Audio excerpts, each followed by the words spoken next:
वंशी विभूषितकरान्नवनीरदाभात् पीताम्बरादरुणबिम्बे फलाधरोष्ठात् पूर्णेन्दुसुन्दरमुखादरविन्दनेत्रात् कृष्णात् परं किमपि तत्त्वमहं न जाने। बर्हापीडं नटवरवपुः कर्णयो कर्णकारं बिभ्रद्वासः कनककपिसंवैजयन्तीं च मालाम् सुधररथयाः पूरयन् गोपवृन्दैर्वृन्दारण्यं सपदि हरणं प्राविशद्गीतकीर्तिः। सच्चिदानन्दरूपाय विश्वोत्पत्त्यादिहेतवे तापत्रयविनाशाय श्रीकृष्णाय वयं नुमः। नीलाम्बुजश्यामलकोमलाङ्गं सीतासमारोपित वामभागं पाणौ महासायकचारुचापमो नमामि रामं रघुवंशनाथं। मनोजवं मारुततुल्यवेगं जितेन्द्रियं बुद्ध्वातात्मजं वानरयूथमुख्यं श्रीरामदूतं शरणं प्रपद्ये। अतुलितबलधामं स्वर्णशैलाभदेहं धनुजुवनकृशानुं ज्ञानिनामाग्रगण्यं सकलगुणनिधानं वानराणामधीशं रघुपतिप्रियभक्तं वातजातं नमामि। गुरुर्ब्रह्मा गुरुर्विष्णुर्गुरुदेवो महेश्वरः गुरुः साक्षात् परब्रह्म तस्मै श्रीगुरवे नमः। त्वमेव माता च पिता त्वमेव बन्धुश्च सखा त्वमेव विद्या द्रविणं त्वमेव सर्वं मम देव। उपस्थित सर्वांतर्यामी कन्हैया जी, ब्रह्मलीन धर्म सम्राट परम पूज्य स्वामी करपात्री जी महाराज, विद्वत मंडली, धर्म प्राण जनता जनार्दन, शक्ति स्वरूपा माताएं, आज संसार के विशाल भवसागर में जीवन नौका को खोते हुए सुखदेव जी महाराज नाविक के रूप में धर्म और कर्म के डंडों के द्वारा ले जा रहे हैं।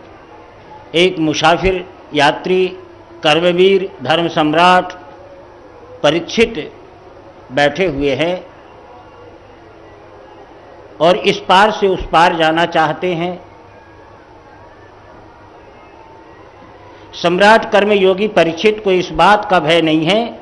श्रीमद् भागवत की कथा वो इसलिए नहीं सुन रहे कि काल ब्याल मुखग्रासो त्रास निर्णास हेतवे श्रीमद् भागवतम शास्त्रम कलौ कीर्ण भाषितम।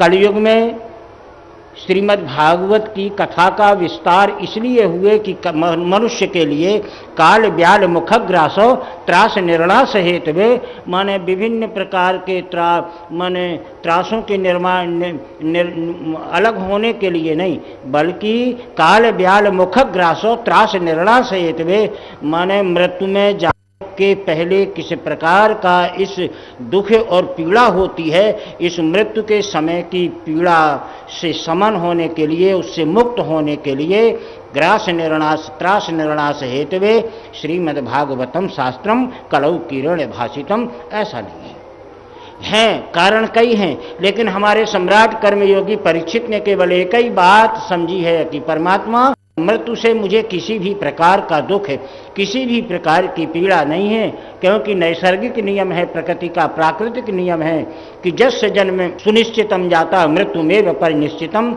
जिसका जन्म निश्चित है उसकी मृत्यु भी निश्चित है।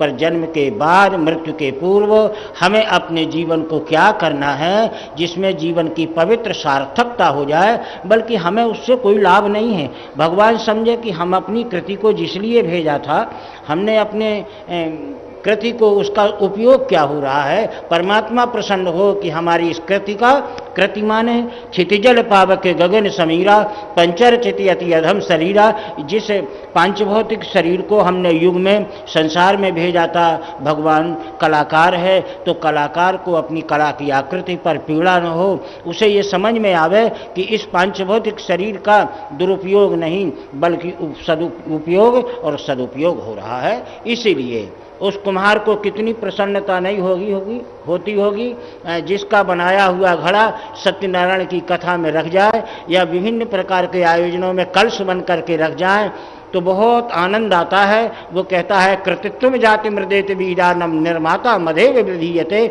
मैं निर्माता हूँ इस कलश का जो आज कलश के रूप में परिणित हो चुका है। इसी प्रकार अखंड मंडलाकारम व्याप्तम जैन चराचरम वाले परमात्मा की व्यवस्था है कि जिस पांचभौतिक शरीर को, इस कृति को, इस कला को परमात्मा ने भेजा है, उस कलाकार को प्रसन्नता हो कि हमने इस युग में, इस संसार में इस पांचभौतिक शरीर को भेजा था, प्रसन्नता होनी चाहिए।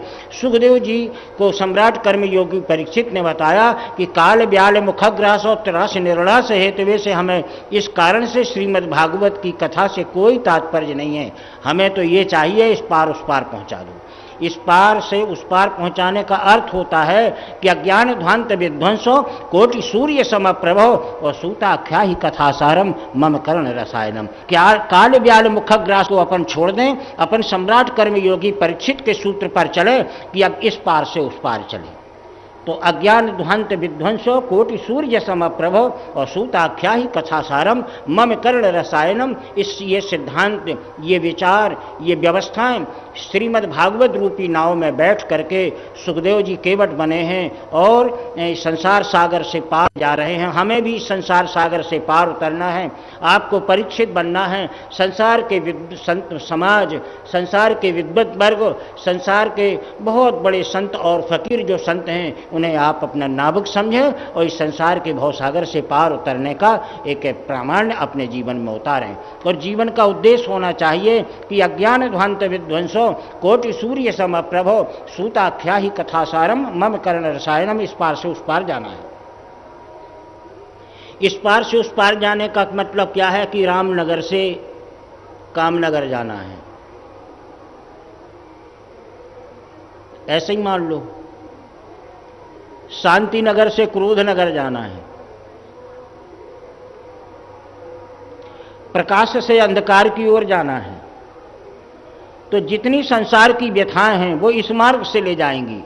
और यदि रामनगर से आपको कामनगर से रामनगर जाना है, अंधकार से प्रकाश की ओर जाना है, तो ये श्लोक आपके ऊपर शुद्ध बैठता है। अज्ञान ध्वांत विध्वंस कोटि सूर्य समप्रभो, करोड़ों सूर्यों की प्रभा के बराबर हमारी ये कथा है जो अज्ञान से इस पार से उस पार, अर्थात अज्ञान से ज्ञान की ओर ले जाए, अंधकार से प्रकाश की ओर ले जाए और काम से राम की ओर ले जाए और अशांति से शांति की ओर ले जाए। ये हमारी कथा है, उसका ही एक सामंजस्य और रस मिलता है।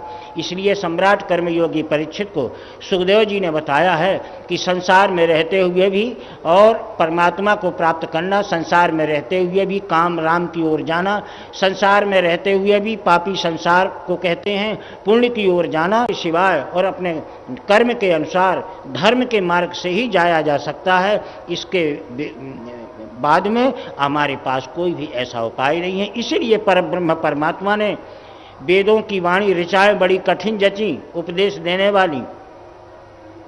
रामचरितमानस बहुत गूढ़ है, हमारे खटशास्त्र हमारे समझ के बाहर हैं।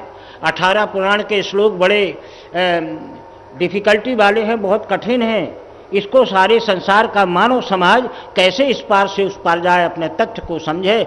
इसीलिए हमारे सुखदेव के कलौ किरण भाषितम, ये श्रीमद् भागवत कथा का निर्णय किया और उन्होंने बताया है कि प्रामाण्य अधिकृतो जाता तत्रैव वृद्धमंजतः।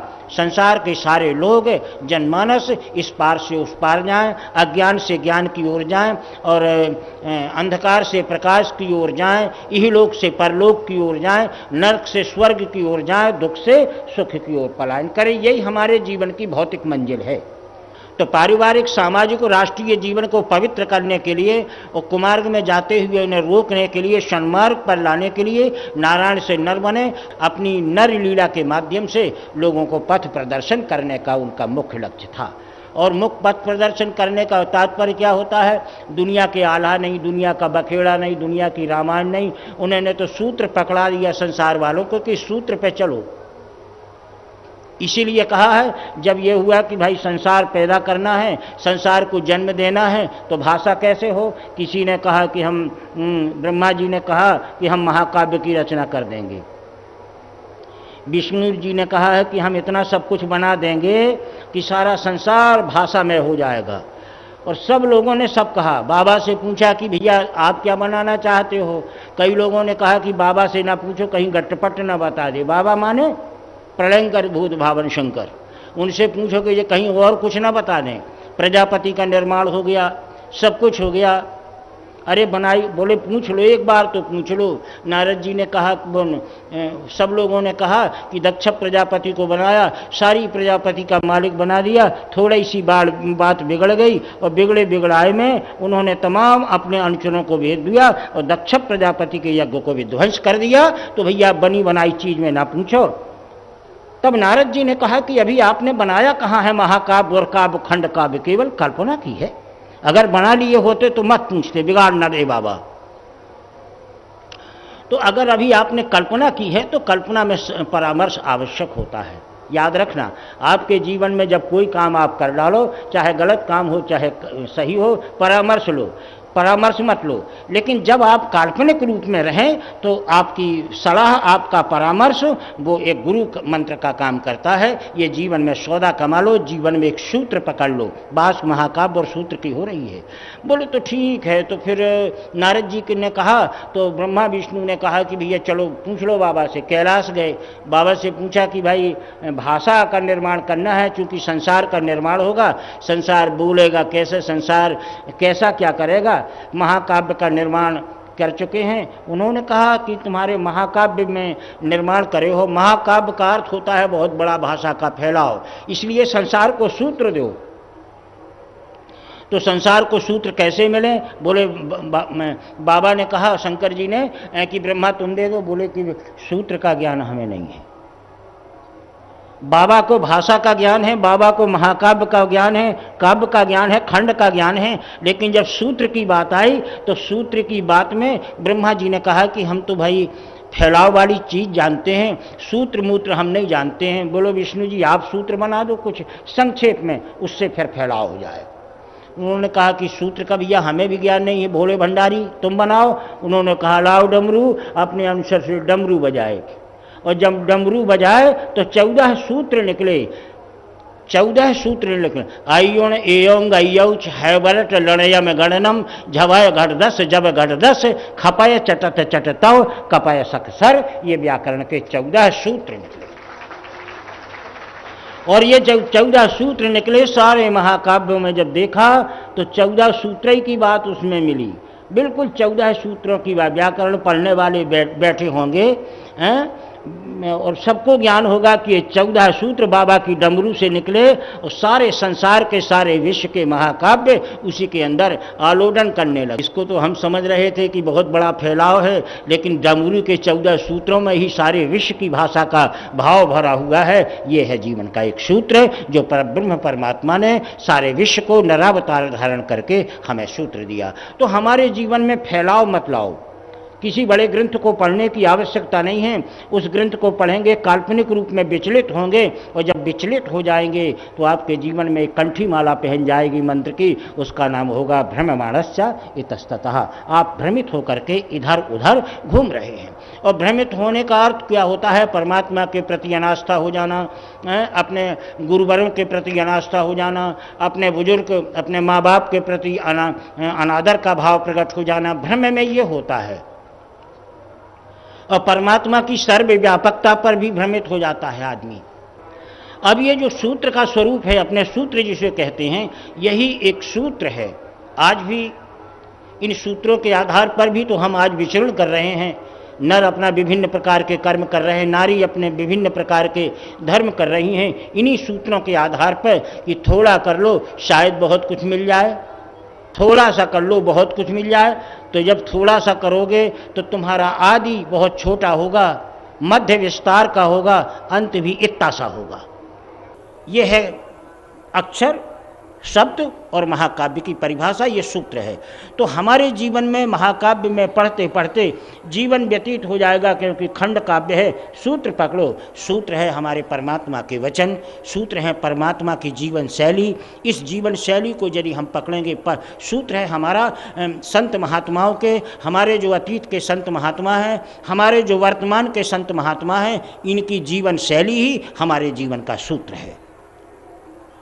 अरे मत पढ़ो वेद, मत पढ़ो पुराण, तुम्हें काका गाघा का ज्ञान नहीं, चौथी क्लास पास नहीं हो और तुम आयुर्वेद की ऋचाओं को धांकने लगे। अरे तो का पाओगे? कुछ नहीं पाओगे। गणानान्त्वा गणपति ग्वं करते रहोगे और अच्छी भाषा बोलते रहोगे, लेकिन उसमें आपको कुछ मिलेगा नहीं जब आपके जीवन में सूत्र नहीं है। सूत्र आपके जीवन का प्रामाण्य है। इसलिए बृहद मत पढ़ो, लघु लो। और जब अपन लघु की ओर दौड़ेंगे तो सूत्र की ओर दौड़ेंगे, तो सूत्र में केवल वही बात आएगी, अयोड़ रिल्लिक एवं गयौच हयवरट लड़े अमगणनम वाली बात आ जाएगी। थोड़े में बहुत कुछ भरा हुआ है। आप शब्दों की जो सुव्यवस्थित हो गई है सूत्र के माध्यम से है। इसलिए आज हमारे जीवन में संत महात्मा महापुरुषों की जीवन शैली ही हमारा सूत्र है, हमारा पुराण है, हमारे सदग्रंथ हैं। इनके ऊपर यदि हम अपनी व्यवस्था करेंगे हमारा जीवन धन्य हो जाएगा। सम्राट कर्मयोगी परीक्षित को सुखदेव जी महाराज ने बताया, इन्हीं महापुरुषों की श्रेणी में, परमात्मा की श्रेणी में भगवान कृष्ण का जन्म हुआ। भगवान विभिन्न प्रकार की लीला करने लगे। थोड़े छोटे से भगवान को विभिन्न प्रकार की दुख पीड़ाएं जीवन में आईं। माताओं ने उनके निवारण करने के लिए विभिन्न प्रकार के जादू टोना और विभिन्न प्रकार के, एक तो मोहल्ला ही बसा लिया गोकुल में उनने झाड़ने फूकने वालों का। अभी वृंदावन गए थे तो गोकुल से हट के छोटी गोकुल और बड़ी गोकुल दो बताते हैं। अब आप लोग भी जाना तो ख्याल करना। तो जब बड़ी गोकुल से छोटी गोकुल की ओर जाने लगे तो कन्याएं बैठी रहती हैं, हाँ ऐसी पाँव पैसे, छोटी छोटी कन्याएं बैठी रहती हैं ऐसी आँख मूंदे। माने उनका एक स्वरूप बन गया है कि आप पैसा डालते जाओ और वो आगे चलते जाओ हम, और ये सब होता रहेगा। और थोड़ी देर के बाद में छोटी गोकुल पहुँचेंगे तो वहाँ का इतिहास है कि कन्हैया को जब जीठ लगती थी और विभिन्न प्रकार के आपत्तियाँ विपत्तियाँ आती थी तो तमाम दुनिया भर के झाड़ने फूंकने वाले को माँ जसोदा, बाबा नंद ने इसी गोकुल में सबको बसा लिया था। आज वो छोटी गोकुल कहलाती है। और कन्हैया सारे विश्व का यत्रम बहुत की त्रिवाद बाधाचा, विचार तो करें, सारे विश्व की त्रैवाधिकम बहुत की बाधा, हरणम जत्रेण प्रमांजलम, सारे विश्व की बहुत की बाधा को जो अपनी अंतरात्मा में विराजमान कर रहा है उसकी बहुत की बाधा के लिए माँ दुनिया भर के झड़इयों फुकइयों को अपनी छोटी गोकुल में बसा लिया। मातृ प्रेम मातृ मम तत्व का एक बड़ा विचित्र उदाहरण है। जय श्री कृष्ण। कन्हैया बड़े हो गए। बलदाऊ जी ने कहा और तो बाकी सब ठीक है, सब कुछ ठीक है, लेकिन जो माँ कहती हो तो उसको तुम मानते नहीं हो, इसलिए आज हम शिकायत करेंगे तुमने मिट्टी खाई है। कन्हैया ने कहा हमने बिल्कुल नहीं खाई। उनने कहा खाई है, अगर तुम स्वीकार कर लो कि खाई है तो हम माँ यशोदा से शिकायत नहीं करेंगे। बलदाऊ ने कृष्ण ने कहा क्यों? बोले कि यत्र में जाते न प्रमादम अपराधम, यत्र में जाते न प्रमादम अपराधम स्वीकार्यम तत्र विमुंचतः क्षमस्वतात मनः जातम नैव विंधे न क्रमात्मनाम। अगर तुम अपने अपराध को स्वीकार कर लो तो हम ये अपराध यहीं तुम्हें क्षमा कर देंगे माँ यशोदा से, बिल्कुल नहीं कहेंगे कि तुमने मिट्टी खाई है। लेकिन उनने कह दिया कि जाओ सत्यम तरहि समहयातम वंशम वंशजम यतः, माने तुम सही वंश के हो, नकली वंश के होगे तो क्या शिकायत करोगे। जैसे अपन नहीं कह देते बुंदेलखंडी में कह रहे जा असली बाप के हो तो जो कछु करने हो कर भलाते, बिल्कुल ठेठ भाषा अपन बोल देते हैं। आज जो अपनी भाषा दैनिक चली है प्रभु के सूत्र का है। थोड़ा ध्यान करो, भागवत पढ़ो, वहाँ पर देखो कितनी प्रगल्भ भाषा है, परमात्मा की कितनी माधुर्य लीला है। उस माधुर्य लीला का आज अपन भाषा बदल के उदाहरण देने लगे, ये प्रभु की ही देन है। और ग्वाल वालों ने कहा कि जब असलियत धराई रहे हो तो अब चाहे नैया या पार व व्यापार, अब तो शिकायत कर नहीं है। और जाके माँ यशोदा से शिकायत कर दिया कि माँ कन्हैया ने आज मिट्टी खाई है और मकड़ी लगी थी जिन पुराने खंडहरों की, उनकी मिट्टी खोद खोद के खाता है।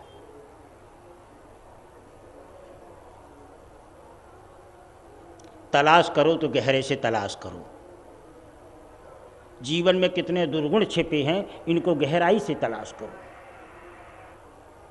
किसी के कहने से अगर अपने दुर्गुण खोजोगे तो नहीं मिलेंगे, तुम्हें स्वयं तलाश करनी पड़ेगी। भगवान गहराई तक अंगुल्य निर्देश कर करके देखते हैं कि इस मिट्टी में क्या है, और स्वयं परमात्मा उसे खाने लगे। और शिकायत गई माँ के पास, परमात्मा धीरे धीरे चले जा रहे हैं। आज माँ के पास शिकायत मिली, बलदाऊ जी ने कहा जा अब अंदर जा, महारानी बैठी हुई हैं कोड़ा लेकर के और तुझे मारेगी, तूने मिट्टी खाई है। और श्री रामा ने शिकायत कर दिया और सुदामा ने भी शिकायत कर दी है। कन्हैया दुखी हो गए और दुखी होकर के चले जाते हैं और दीवार से चिपकते हुए जाते हैं। चले गए और जब धीरे धीरे गए, बलदाऊ माँ यशोदा ने कहा कि अगर उसने मिट्टी खाई है तो वो है कहाँ? बोले माँ आ रहा है। बोले जल्दी लाओ पकड़ के। बोले बिल्कुल नहीं आ रहा। सुदामा श्री रामा गए और कन्हैया को जब पकड़ने लगे तो हमारे माधवाष्टक में लिखा है कि हस्ताभ्याम तत्रेण पूराभ्याम, हस्ताभ्याम तत्रेण पूराभ्याम हस्तौ जग्राह परांजतम निर्जीवो पदम पुनायातम बालकम चत्र विविच्यते। माने जब श्री रामा सुदामा ने दोनों हाथ पकड़ के ऊपर उठा लिए तो भगवान पदम निर्जीवो विधद्यातो, भगवान ने दोनों पाँव को निर्जीव कर लिया। अभी कभी कभी होता नहीं है कि जब छोटे नन्हे मुन्ने बच्चा रूठ जाते हैं और माँ पकड़ के अपने घर की ओर ले जाती है तो वे लुटरने लगते हैं। अब हाथ पकड़ के तुम्हें ले जाना है ले जाओ, लेकिन हम नहीं जाना चाहते, हमारे पैर निर्जीव हो गए इसलिए कड़ोरने लगते हैं। बस वही स्थिति आज श्याम सुंदर की है, कड़ोरने लगे। किसी प्रकार थोड़ी दूर पर ले गए। बलदाऊ ने कहा छोड़ दो, अपने मन से चला जाएगा। और जब अपने मन से ले जाने के लिए तैयार हुए, बहुत दुखी हैं, रो रहे हैं कि आज माँ मुझे मारेगी, बहुत दुखी हैं। और दुखी होते हुए चले गए। व्यास जी ने कल्पना की, व्यास जी की लेखनी रुकी। नारद जी ने कहा रुक क्यों गए? बोले प्रत्यक्षम दर्शनम सुदर्शन हो जाता है। कन्हैया की लीला को प्रत्यक्ष देखेंगे और जो देखेंगे वही हम लिखेंगे। और हमारे व्यास जी सीधे गोकुल पहुँचे और जब देखा तो भित्तिका जत्र पराद भूतानाम, भृत्तिका जत्राद पराद भूतानाम अश्रुधारा प्रवाह्यते अंगुल्या निर्देश मनाचातम कपालम तत्र विद्यते। जब हमारे व्यास जी ने देखा कि दीवार से हिरक हिरक करके जा रहा है और रंज के मारे आंसू गिर रहे हैं, और कन्हैया ने अपने अंगुष्ठद्वय पृष्ठभागम अपने हाथ के पीछे भाग से ऐसा ऐसा किया। और जब ऐसा किया तो आँखों में जो कज्जल लगा था आंसू से गीलित हो गया, और वो गीला ऐसा किया और वो बह के कपोलों में आ गया। हमारे व्यास जी ने कहा वो कपोल माने गाल ऐसे लगते हैं जैसे कज्जला गिरी पर्वत की शोभा वर्णित हो रही हो। और आगे कन्हैया पहुँच गए, सब कुछ कन्हैया को बना दिया, माँ ने हाथ पकड़ लिया। अब कितना रोएगा कितना गाएगा। श्री रामा सुदामा जैसे तुम्हारे जितने मित्र हैं सब ने शिकायत की, यहाँ तक कि बलदाऊ ने भी शिकायत की है तुम्हारे भाई ने कि तुमने मिट्टी खाई है। मिट्टी खाई है क्या? कन्हैया ने कहा हमने मिट्टी नहीं खाई। बोले तो ये सब झूठ बोल रहे हैं। श्याम मौन हो गए। एक बात जरूर है कि वृंदावन के अगर कृष्ण को पहचानना है तो अपनी यात्रा को बाहर से भीतर की ओर, भीतर से बाहर की ओर ले जानी पड़ेगी और भीतर से बाहर से भीतर की ओर ले जानी पड़ेगी। हमारे सुखदेव जी ने सम्राट कर्मयोगी परीक्षित को बताया, इस चिंतन को अच्छे की समझ लेना। परमात्मा की दो प्रकार की लीला हैं, माधुर्य लीला और ऐश्वर्य लीला। यदि कृष्ण कन्हैया के ऐश्वर्य लीला को पहचानना है तो जीवन यात्रा को बहिरंग से अंतरंग की ओर करनी पड़ेगी, बाहर से भीतर की ओर जाना पड़ेगा। और यदि परमात्मा के माधुर्य लीला को पहचानना है तो आपको अंदर से बाहर की ओर आना पड़ेगा, ज्ञान से अज्ञान की ओर आना पड़ेगा, प्रकाश से अंधकार की ओर आना पड़ेगा। भगवान की दो लीला हैं, एक तो ज्ञान के द्वारा समझ में आती है जिसे ऐश्वर्य लीला कहते हैं, और एक लीला वो है जो अंधकार में अज्ञान में पसंद आती है, समझ में आती है। ये दो लीला है। इसी प्रकार भगवान का जो रूप है, प्रकाश में समझ में आती है ऐश्वर्य लीला और अंधकार में समझ में आती है माधुर्य लीला। ये माधुर्य और ऐश्वर्य लीला के प्रधान अधिष्ठाता परमात्मा हुआ है। भगवान ने जब कोई जवाब नहीं दिया, मुंह नहीं खोलता है। माधवाष्टक में माधवाचार्य जी ने कितनी बड़ी बात कही, अंगुष्ठाम तत्र अंगुल्याम। थोड़ा चिंतन करें, जब कन्हैया नहीं बोल रहे, बहुत बार कहा कि बोल, और जब नहीं बोल रहे, अंगुष्ठाभ्याम अंगुल्याभ्याम कपोलम परमस्वतः, बस इतने उनके अंगूठा माँ जसोदा ने अंगुल्य माने अपनी अंगुली कपोलम अधिष्ठिता कन्हैया के गालों में लगा दी। अब फिर अपनी ओर आप चले आओ। जब हमारे आपके बच्चे भी रूठते हैं और जब कूं कूं करने लगते हैं तो हम भी उनके गाल दोनों पकड़ के दाब देते हैं, बोलना कैसा बोलना चाहता है। तो बस अंगुल्याम अंगुष्ठाभ्याम तत्र कपोलाम विनन्द्यता वाम चत्रेण वाचम चा गर्भेन प्रतिमस्मताम बोल। जब कन्हैया ने सोचा कि माँ अब मोई दाबना चाहती है तो फिर उन्होंने कहा कि ना मैंने मिट्टी नहीं खाई, मैंने बिल्कुल मिट्टी नहीं खाई माँ। उन्होंने कहा जे लोग सब कह रहे हैं कि तूने मिट्टी खाई है। बोले एते मिथ्या भी संसीना, ये सब झूठ बोलने वाले हैं माँ, मैंने बिल्कुल मिट्टी नहीं खाई। तो अगर तूने मिट्टी नहीं खाई तो हम कैसे माने कि तुमने मिट्टी नहीं खाई, तुम झूठ बोल रहे हो कि ये झूठ है।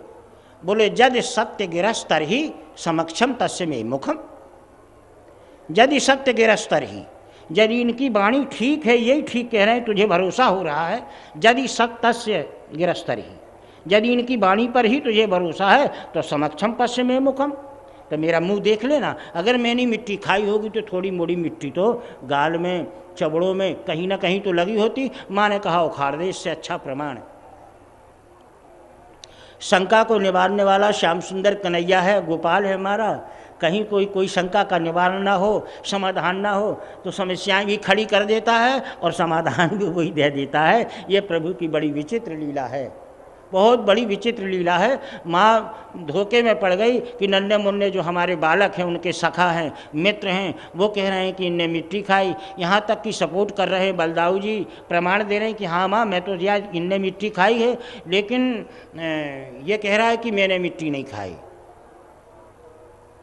तो मैं क्या करूँ? तो भगवान ने कह दिया यदि सत्य गिरस्तर ही समक्षम पश्य ते मुखम, अगर ये इनकी बातों पर भरोसा है तो मेरा मुंह देख ले। माँ ने कहा मुंह खोल दे। और कन्हैया ने अपना मुंह खोल दिया तो माँ यशोदा ने देखा कि एक छोटी सी ढीले की मिट्टी के लिए माँ का मुंह खुलवाया। सारा ब्रह्मांड परब्रह्म परमात्मा के अंतरात्मा में विराजमान था।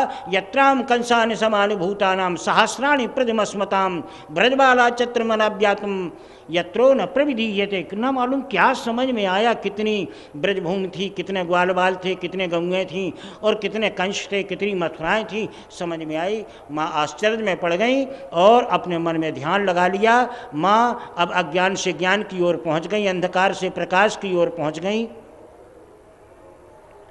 और भोग से योग की ओर पहुंच गई कि अरे जिसे मैंने पुत्र माना है ये तो अखंड मंडलाकारम व्याप्तम जेन चराचरम वाला परमात्मा है। इस परमात्मा को मैं प्रणाम कर लूँ, ना मैं माँ न मेरा बेटा, ये मेरा भगवान है, ये मेरा, मैं इसका भक्त हूँ। लेकिन ये भावना भी जिसके दिमाग में आ जाए जब भगवत कृपा हो तब। तुम कितने भी ज्ञानी बनना चाहो नहीं बन सकते हो, तुम कितने भी भगवान को अपना भक्त बनना चाहो बिल्कुल नहीं बनोगे। कितना भी भजन करो, कितनी भी भजन करो, मैं भगवान को अपनी आश्वता या भगवान की उपलब्धि चाहो तो संभव नहीं हो सकती है। क्यों? उनकी कृपा बहुत आवश्यक है। हाँ, भजन करके डिग्री हासिल कर सकते हो, भजन करके खिताब मिल जाएगा, बहुत डिग्री मिल जाएगी और भजन करने के बाद भक्त की डिग्री मिल सकती है। लेकिन भजन के बाद भगवान का सानिध्य, भगवान की सामीप्यता जब मिल सकती है जब आपके भगवत कृपा आपके भजन के साथ में हो तब। और यदि भगवत कृपा नहीं है, इसलिए आज दुनिया में उपासना करने वाले लोग, उपासक की डिग्री हैं लोगों के पास, आराधना करने के वालों के पास आराधक की डिग्री हैं लेकिन आराध्य नहीं मिला। इसीलिए भजन करने वाले लोग भक्त बन गए, लेकिन भगवान का सानिध्य, भगवान की सालोक्यता, भगवान की सामीप्यता, सायुज्यता उसे प्राप्त नहीं हुई। इसका केवल एक ही कारण है कि हम उस चिंतन से अलग हैं जहाँ से हमें कुछ मिलता है।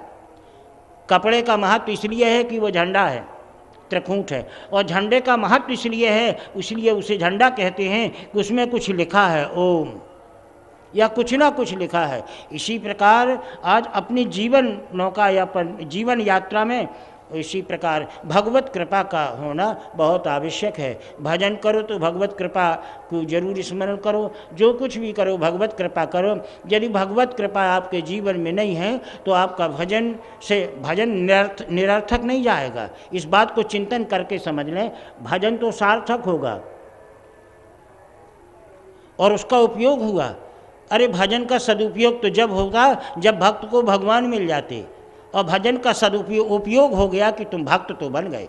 तो उपयोग और सदुपयोग में अंतर होता है। भजन की सदुपयोगिता प्रभु के मिलन में है और भजन की उपयोगिता भक्त बनने में है। अब दोनों के चिंतन में आपको क्या करना है, जे रघुपति राघव राजा राम, पतित के पावन सीताराम का भजन करना है तो भक्त बनने के लिए या भगवान से मिलने के लिए जय श्री कृष्ण, ये आपके ऊपर छोड़ दिया गया है। ये चिंतन करें कि आपके जीवन में करना क्या है। बात बड़ी अच्छी है, स्पष्ट है।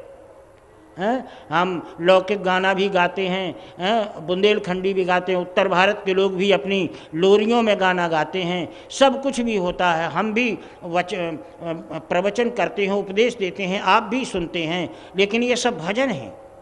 अब इस भजन में हमें क्या करना है, ये दो बिंदु आपको हमारे सम्राट कर्मयोगी परीक्षित की जीवन यात्रा में हमें और आपको मिल चुके हैं। इसलिए भगवत कृपा का होना बहुत ही आवश्यक है।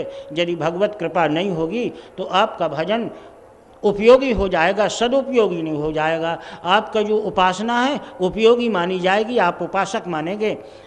आपकी जो आराधना है वो उपयोगी होगी, आप आराधक बन जाएंगे। सदुपयोगी तो जब होगी जब उपासक को उपासना के माध्यम से उपास्य, आराधक को आराधना के माध्यम से आराध्य, भक्त को भजन के माध्यम से भगवान की उपलब्धि हो जाए। तो भगवान की इस बाल लीला में यही कुछ किन्हीं न किन्हीं कोणों से ये बात का इशारा मिलता है। माँ ज्ञानी बन गई, पर हमने बताया नहीं कि ज्ञानी बनना अपने पास में ज्ञानी का भाव लाना, ज्ञानी बन जाना सरल है, लेकिन ज्ञानी का भाव लाना बहुत कठिन है, बहुत ही कठिन है। माँ ज्ञानी बन गई, बातों में कहने लगी कन्हैया मेरा पुत्र नहीं, मैं उसकी माँ नहीं। कन्हैया तो 3 लोग 14 भवन में उसके मुँह में विराजमान है, वो तो ऐश्वर्य प्रधान है। मैं भक्त हूँ और वो मेरा भगवान है, मैं चरणों में प्रणाम करना चाहती हूँ। भगवान ने कहा खोल तो पहले आंखें, फिर देखें भक्त भगवान को। भगवान भी चैलेंज करते हैं कि तुम कैसी भक्त बनना चाहती हो, जब हम बनने दें तब ना। अरे है तो सब उसी के हाथ में, तुम कुछ भी बनना चाहो, लेकिन जब बनने हम दें तब ना। और ज़बरदस्ती बनोगे तो फूट जाओगे, और जब उसकी मदद से बनोगे तो बन जाओगे, और फूटोगे नहीं। वो सहायता करता है तुम्हारे बनने में। मिट्टी ने कहा हम खुद घड़ा बन जाएंगे, बोले बन जाओ भैया, कुम्हार को अलग कर दिया। तो बोले हाथ लगा लें, तो कहने लगे नहीं हाथ माथ नहीं लगाना है, ऐसा ही ठोको हम बन जाएंगे। और जब ठोक दिया, ऊपर से वो हथौड़ा ठोकते हैं उसको बनाने में घड़े को, तो हथौड़ा भीतर चला गया, घड़ा बिल्कुल फूट गया। दूसरे घड़ों ने कहा भैया तुम्हारे साथ क्या करें, कहने लगे अपने दोनों हाथ लगाओ, एक कृपा का हाथ लगा दो, एक कर्म का हाथ लगा दो, कर्म से हथौड़ा ठोको, कृपा से हमें थामो रहो, हमें बना दो पर हम फूटने न पावे। अगर तुम्हें अनुभव ना हो तो कुम्हारों के मोहल्ला में जाओ कि तुम घड़ा कैसे बनाते हो। तो जब वो घड़ा बनाता है तो एक हाथ अंदर रहता है और पीछे ऊपर से ठोकर मारता है कि तुम फूटने ना पाओ, क्योंकि हमें तुम्हारा निर्माण करना है, विनाश नहीं करना है। भगवत कृपा को लेके चलोगे तो सब तक तुम्हारा निर्माण कर्म धर्म का सब कुछ हो जाएगा। इसलिए उनकी कृपा का आकांक्षी हो। माँ यशोदा ज्ञानी तो बन गई, पर ज्ञानी होके तो देखो कि तुम कैसी ज्ञानी हो। जब तक कृपा नहीं होगी, जब आँख खोली माँ यशोदा, कृपा तो बिल्कुल थी नहीं, कृपा तो बिल्कुल थी नहीं। और जब आँख खोली तो पता चला कि कन्हैया और बिल्कुल पैरों से लिपटा है। वो कहता है माँ, बोले कौन है रे, बोले मैं हूँ ना तेरा लाला, बुभुक्षा बाधते माता न विलंबो तरही मनाम बदा। माँ मुझे बहुत भूख लगी है, तू विलंब मत कर, जल्दी दधी माखन दे। माँ ने कहा ठीक है। कन्हैया तू? बोले हाँ माँ मैं हूँ ना। जितने भी लड़के फड़के सब थे, गवाह हुआ, विटनेस विटनेस, सब सियावर रामचंद्र की जय हो गए। उनने दामा श्री राम ने सोचा कि जब ये पैरों में लटक गया है और माँ को ममत्व आ गया है तो निश्चित है कि अब हमारी कोई वक्त नहीं है। वे तुरंत भर गए। माँ ने अगल बगल देखा, सुदामा श्री दामा कौन है? बोले नहीं। याद रखना, जब परमात्मा तुमसे दूर रहेगा तब जितने भी अगल बगल वाले रहेंगे, कुमार गलत सलाह देने वाले, वो तुम्हारे पास रहेंगे। और जब कन्हैया बिल्कुल तुम्हारे पास आ जाएगा, तुम्हारी गोद में आ जाएगा, तुम्हारा वात्सल्य भाव प्राप्त हो जाएगा, तो अगल बगल के सब लोग समाप्त हो जाएंगे। इस लीला का यही एक अर्थ है। और अर्थ ये निकला कि माँ ने मेवा मिष्ठान खिलाए। और कहाँ गया माँ का ज्ञान? सुखदेव सम्राट कर्मयोगी परीक्षित ने सुखदेव जी से पूछा कि वो माँ का वैरा काल्पनिक ज्ञान कहाँ गया। सुखदेव जी ने कहा वो माँ का काल्पनिक ज्ञान था कि कान्हा मेरा भगवान है, मैं उनकी माँ हूँ। लेकिन वास्तव में उस किसी को ज्ञानी बनने का, ज्ञानी का ओहदा मिल जाए, लेकिन ज्ञानी का आचरण, ज्ञानत्व प्रदान करना ये परमात्मा के हाथ में है। इसलिए ज्ञानी मूढ़ न कोय, जो जस जही रघुपति करही, सो तस तेहि क्षण होय। परमात्मा की कृपा के ऊपर ही सब कुछ है। अब ये तो सब हो गया, कन्हैया को सब हो गए, बाल कुमार श्री रामा सुदामा सब यथावत प्रामाण्य प्रदीपदस जाता कृष्णम जाते न क्रमात्मनाम। कृष्ण घूमने लगे, इधर उधर सब होने लगे। सब लोगों ने क्षमा मांगी। श्री रामा सुदामा ने, कन्हैया गलती तो हो गई। बोले भैया गलती बिल्कुल नहीं हुई, असली पे मिट्टी तो हमने खाई ही थी और तुम गए तो हम तो बिल्कुल, और फिर अपराध ही सिद्ध नहीं हुआ है। सम्राट कर्मयोगी परीक्षित ने कहा परमात्मा भगवान जन्म लेने के दो कारण होते हैं। आपने बताया एक बहिरंग और एक अंतरंग। तो बहिरंग कारण तो यही है कि यदा यदा ही धर्मस्य ग्लानिर्भवति भारतो अभ्युत्थानम धर्मस्य तदात्मानं सृजाम्यहम् परित्राणाय साधूनां विनाशाय च दुष्कृताम और धर्म संस्थापनार्थाय संभवामि जुगे जुगे। चलो तुलसी के काव्य में कि जब जब होई धर्म की हानि, बाढ़ई असुर अधम अभिमानी, तब तब धरि प्रभु विबुध शरीरा, हर ही सदा सज्जन भव पीरा। ये बहिरंग कारण है। अंतरंग कारण है, बहिरंग कारण आध्यात्म जगत से संबंध रखते हैं। और जो हमारा अंतरंग कारण है वो हमारे मानव जीवन से संबंध रखते हैं, हमारे पारिवारिक जीवन से, सामाजिक और राष्ट्रीय जीवन से। तो हमें आध्यात्म से क्या करना है? अध्यात्म की गहराई में जाओगे, कहीं भूल भटक न जाओ। तो हम तो संसार के प्राणी हैं, कामी हैं, क्रोधी हैं, लोभी हैं और मोह वाले हैं। इसलिए हमें तो भौतिक जगत के कारणों से मतलब है। तो अपन भगवान के उस कारण को पकड़ें जो कारण हमारे काम का है। तो भगवान के जन्म लेने का तो जदा जदा ही धर्मस्य वाला एक अलग है, आध्यात्मिक कारण है। हमारा भौतिक कारण जो है वो यही है भगवान का कि करनी और कथनी में एकता संपादन करना, व्यग्रता और एकाग्रता में सामंजस्य की स्थापना करना और अनेकता में एकता का प्रतिपादन करना, ये परमात्मा के जन्म लेने का कारण है। अगर अनेकता में एकता का स्वरूप देखना है, यदि अनेकता में एकता का स्वरूप देखना है, यदि भिन्नता में अभिन्नता आपको देखनी है, और यदि करनी और कथनी में एकता का संपादन प्रामाण्य करना है, तो आप सीधे अपने कर्म धर्म की व्यवस्था को लेके अपनी वाणी और कर्म में एकता का संपादन करिए। और अगर इसमें एकता का संपादन कर लेंगे तो हर परिवार में शांति, हर परिवार में एकाग्रता और राष्ट्र में विभिन्न प्रकार की विभिन्नता में अभिन्नता और उस राष्ट्र में रहने वाली अनेकता में एकता का दिग्दर्शन आपको होगा आपके राष्ट्रीय, सामाजिक और पारिवारिक जीवन में।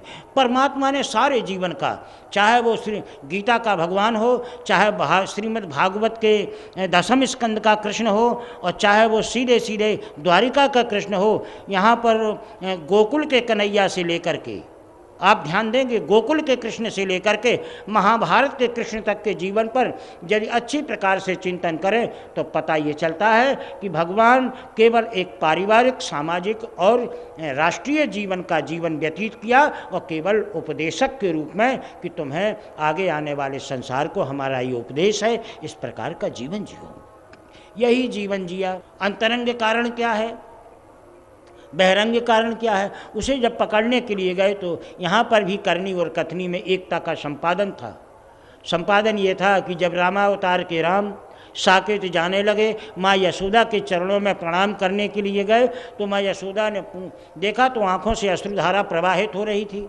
भगवान राम ने कहा कि माँ, जब मैं अयोध्या गया तो तुमने मुझे आशीर्वाद दे करके भेजा कि जाओ तेरी यात्रा सफल होगी, और अपनी पुत्रवधू से भी कह दिया कि अचल हो यही बात तुम्हारा, जब तक गंगे जमुन जलधारा वाला आशीर्वाद मिला।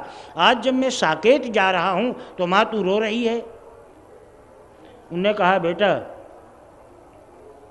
जीवन वही सत्य है जिसमें भ्रम ना हो।